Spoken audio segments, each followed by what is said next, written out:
अस्सलाम वालेकुम नाजरीन, आप देख रहे हैं अपना यूट्यूब चैनल और मैं हूं मलक ग़ुलाम रसूल। नाजरीन, वीलॉग शुरू करने से पहले तमाम दोस्तों से गुजारिश है कि चैनल को सब्सक्राइब ज़रूर कीजिएगा और साथ जो घंटी का बटन है उसे क्लिक ज़रूर कीजिएगा ताकि मेरी हर आने वाली नई वीडियो आप तक पहुंच सके।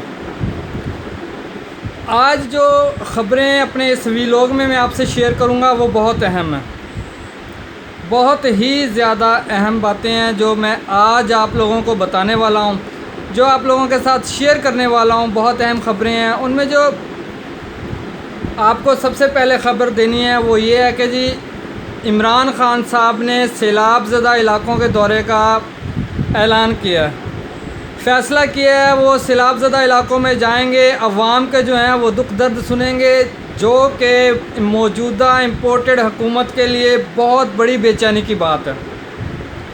चैम गोइयाँ हैं कि एक बहुत बड़ी बैठक हुई है इस्लामाबाद में। उसकी ज़्यादा तफसील तो मैं आपसे शेयर नहीं कर सकता क्योंकि ज़्यादा मालूमात अभी हमारे तक नहीं पहुंची, लेकिन चैम गोइयाँ हैं कि कोई बैठक हुई है और उस बैठक में सुनने में आया है कि बहुत बड़े बड़े फ़ैसले हुए हैं। इमरान ख़ान साहब ने ये जो दौरा शुरू किया है अपना सैलाब ज़दा इलाक़ों का, ये उसी की एक कड़ी है। कप्तान ने उस बैठक में हालात को बेहतर बनाने और हालात को मुस्तहकम बनाने का वक़्त दिया है। किसे दिया है, कब दिया है, क्यों दिया है, कैसे दिया है, इस चीज़ की तो अभी ख़बरें नहीं आई, लेकिन ये चैमगोइयाँ ज़रूर हैं कि जी कोई बैठक हुई है और बहुत बड़ी बैठक हुई है जिसमें बहुत बड़े और अहम फ़ैसले हुए हैं। शहबाज शरीफ साहब ने जो लंदन का दौरा अपना कैंसिल किया है वो भी इसी बैठक की एक कड़ी है। शहबाज शरीफ साहब ने अपनी तरफ से तो कह दिया कि जी मैं फ्लड ज़दा इलाक़ों में लोगों की मदद करने के लिए जाऊँगा और वहाँ पर जो है कि अपना इसी वजह से मैंने अपना दौरा लंदन जो है वो कैंसिल किया। लेकिन असल में बात ये नहीं, असल बात ये है कि बड़े मियाँ साहब ने छोटे मियाँ साहब को वाज़िया तौर पे लंदन आने से मना कर दिया है और कहा है कि इस्लामाबाद में नज़र रखे, इस्लामाबाद में बदलते हुए हालात पे नज़र रखे, क्योंकि अभी तक तो बड़े मियाँ साहब के पास भी कहने के लिए कुछ नहीं है, करने के लिए कोई काम नहीं है, कहने के लिए कुछ बात नहीं है। इसलिए उन्होंने मना कर दिया है शहबाज शरीफ साहब को कि अभी वो ना आए। इस्लामाबाद में जो है एक बहुत बड़ी बैठक हुई है, आप जो है इस्लामाबाद पे पाकिस्तान में नज़र रखें कि क्या होने वाला है।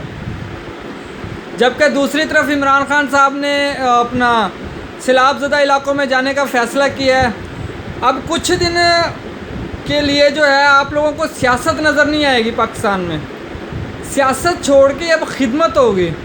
इमरान ख़ान साहब इलाक़ों में निकल चुके हैं, अब सियासत अपनी जगह पे रह गई है। अब अवामी खिदमत का दौर शुरू होने वाला है, क्योंकि अब ये सारे अकेले इमरान ख़ान साहब नहीं, अब ये सारे शहबाज शरीफ साहब, उधर सिंध में सिंध गवर्नमेंट, बलूचिस्तान गवर्नमेंट, ये सब अब अपनी अपनी अवाम की खिदमत में मसरूफ़ नज़र आएंगे आपको। क्योंकि एक बहुत बड़ी जो बैठक हुई थी ना, उसने वाज़िया तौर पर सबको अलर्ट किया है कि आप लोगों ने क्या करना है। अब ये लोग अवाम की खिदमत में लगे नज़र आएंगे आपको, क्योंकि पाकिस्तान का एक बहुत बड़ा इलाका इस वक्त सैलाब और बारिशों की जद में है। आधे से ज़्यादा पाकिस्तान सैलाब और बारिशों में डूब चुका है। एक मुहतात अंदाजे के मुताबिक 1000 अरब रुपए से ज़्यादा का नुकसान उठाना पड़ा है पाकिस्तान को।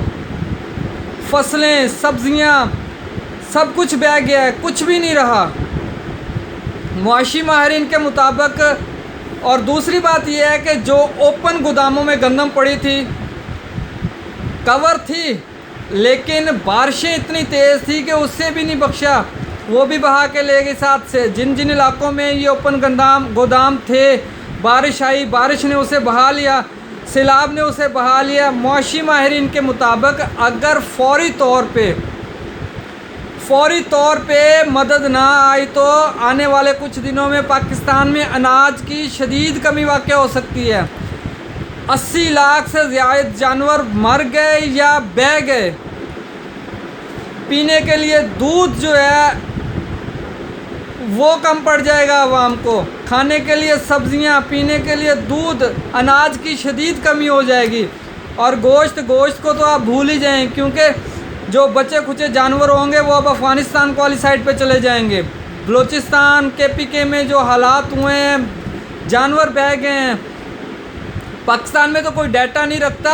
अगर देखा जाए तो एक सर्वे हुआ है, उसके मुताबिक कोई 1000 से ज़ायद अमवात हो चुकी हैं, या तो अफराद लापता हुए हैं, पानी में गुम हो गए हैं, डूब गए हैं, उनकी अमवात वाक़या हो गई हैं।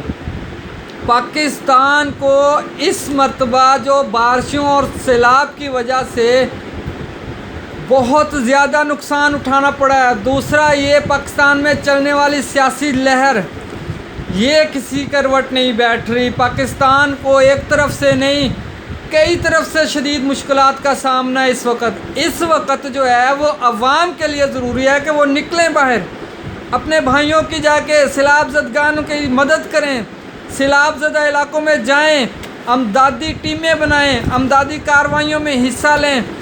जिनके सरों से छत छिन गई है उन्हें रहने के लिए, ओढ़ने के लिए कपड़े और बिस्तरों का बंदोबस्त करके दें, खाने के लिए खुराक मुहैया करके दें। हमारा हक बनता है कि हम लोग निकलें अपने मुस्लिम भाइयों के लिए, अपने कौमी भाइयों के लिए, पाकिस्तान की कौम के लिए निकलें। जहाँ जहाँ पे नुकसान हुआ वहाँ पे जाएं, उनके लिए खाने पीने का बंदोबस्त करें, क्योंकि पाकिस्तान को पिछले 6 माह से मुसलसल सियासी और कुदरती, सियासी कशीदगी और कुदरती आफात ने जकड़ा हुआ है। मुआशी जो हमारा ऊँट था वो खड़े होने का नाम ही नहीं ले रहा था कि दूसरी तरफ से कोई ना कोई आफात आती जा रही है। ये अल्लाह ताला की नाराज़गी का इजहार है कि बेवक्त बारिशों ने पाकिस्तान को तबाह हाल करके रख दिया है। और एक और वाक़या है कि कहा जाता है कि कोई ना कोई एक्सपेरिमेंट ऐसा हुआ है, साइंटिफिक एक्सपेरिमेंट कहीं ना कहीं कोई ना कोई हुआ है। मैंने मुतअद्दिद माहिरीन से सुना है, और मैंने 1-2 कालम भी पढ़े थे, उसमें भी लिखा था कि ये किसी साइंटिफिक जो टेस्ट की वजह से बेमौसम बारिशें, आप देखें कि जो फसलें मई और जून में पकना थी वो अप्रैल में पक गई थी। अप्रैल में शदीद गर्मी थी, हद से ज़्यादा गर्मी थी, और जो फसलें जाके मई में और जून में पक के तैयार होती हैं वो अप्रैल में तैयार थी। ये बारिशों का जो सिस्टम है ये सितंबर अगस्त के आखिर में और सितंबर के शुरू में जाके कहीं स्टार्ट होता है, लेकिन ये पहले से स्टार्ट है। इतनी बड़ी तब्दीली यकदम पाकिस्तान के मौसम में आखिर क्या वजूहात हो सकती हैं? पाकिस्तान में सियासी कशीदगी अपनी जगह, पाकिस्तान में जो कुदरती आफात हैं वो अपनी जगह, लेकिन हमें चाहिए कि हम अपने भाइयों के लिए निकलें, अमदादी टीमें बनाएं, अमदादी टीमों में जाके हिस्सा लें। जो पाकिस्तान के गयूर और साहिब इस्तिताअत लोग हैं वो अपने मुसलमान भाइयों की मदद करें, अपनी कौम के लोगों की मदद करें, निकलें बाहर। सैलाब का एक मैंने फ़ज़ाई मंज़र देखा था तो ऐसा लग रहा था कि जैसे यहाँ पे आबादी नाम की कोई चीज़ ही नहीं थी। बलूचिस्तान पूरे का पूरा जो है वो एक दरिया की शक्ल पेश कर रहा था, दरिया का मंज़र पेश कर रहा था। तोनसा का देख लें क्या हाल हुआ है बारिशों और सैलाब की वजह से। इस वक्त जो कलाम, मालम जब्बा, इस साइड पे जो होटल्स 2-3 दहाइयों से खड़े थे, बारिश और सैलाब ने उसे भी बहा दिया। इतनी शदीद आफात और इतना ज़्यादा नुकसान पाकिस्तान ने आज से पहले कभी नहीं देखा। हमें निकलना चाहिए कि हम लोग निकलें, अपने मुल्क की